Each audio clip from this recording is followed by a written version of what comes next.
Welcome to the Trailerhood. So I'm going to be telling some stories about my time living in the Trailerhood. I grew up in a couple different trailers. Some were in trailer courts, some were just a single wide out on a patch of land. I lived in a big double wide and a double wide trailer. We're going to call it Trailerhood Village. It was the name of our trailer court.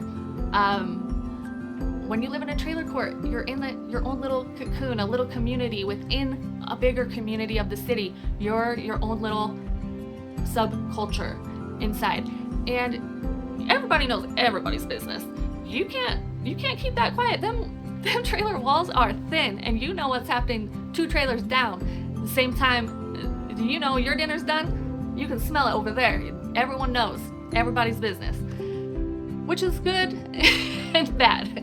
So all the kids in our Trailerhood, we all went to the same school.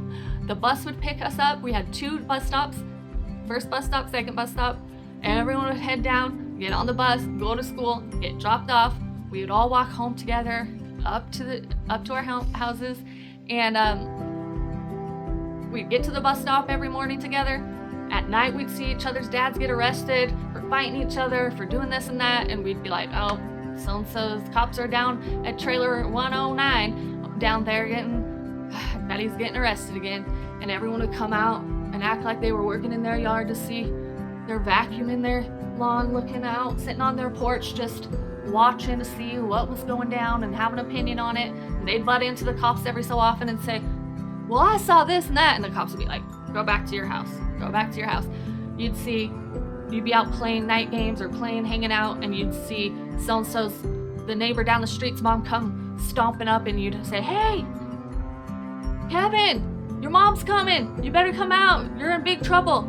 And you know he didn't do his chores, so his mom's coming to get him and rip him back into the house to get something done. And you'd be like, time out, Ramona's coming. Stop.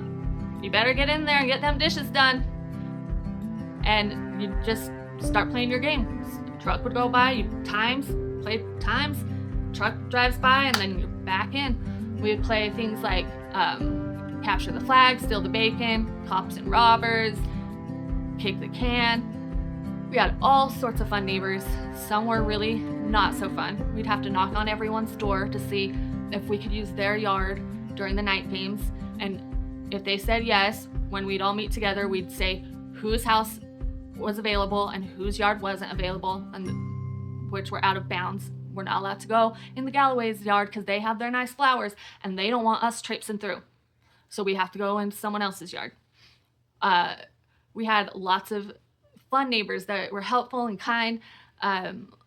For instance, on the trailer next door to us, we'd have the Gail. He was so nice. He'd always be out there mowing his lawn, and wouldn't you know it, in his Speedo every single week, out there mowing his little tiny patch of grass in his Speedo. And he'd come over and give us homemade cookies. They were delicious homemade cookies. And he'd be wearing his Speedo to give it to us. You'd see him out there on his grill. He'd have an apron on and his Speedo, just flipping his burgers. Married with 3 kids. He had a wife and 3 kids. Wasn't a weird guy. He wouldn't try and get us to come in his house or anything like that. In fact, I think he preferred us to stay away from him, but he'd bring us the cookies nonetheless. And I'll tell you, one day my dad came to pick us up for the weekend and saw Gail coming over with a plate full of cookies in his Speedo, and he was pretty, perplexed. What in the world is happening? And we're just like, oh, it's fine. So we're going to start talking about a lot of these stories. I'll tell you about the people in my Trailerhood. I'll tell you one thing. There was a gal who lived about two trailers down, Blanche, had a house full of kids. She was always up to something, a little scandalous, dressed a little scantily clad, always having some kind of drama, and we always knew all about it because we're all listening, sweeping our porches, trying to hear the gossip, seeing the cops being over at the house, hearing the yelling and the slamming of the gates out there, and we just kind of go out and sit and start working in the yard, being nosy. Of course we were nosy, getting all the tea. And we'd say, hey, go over there and borrow a cup of sugar and see what's going on over there. Oh, sure. Can I have some sugar?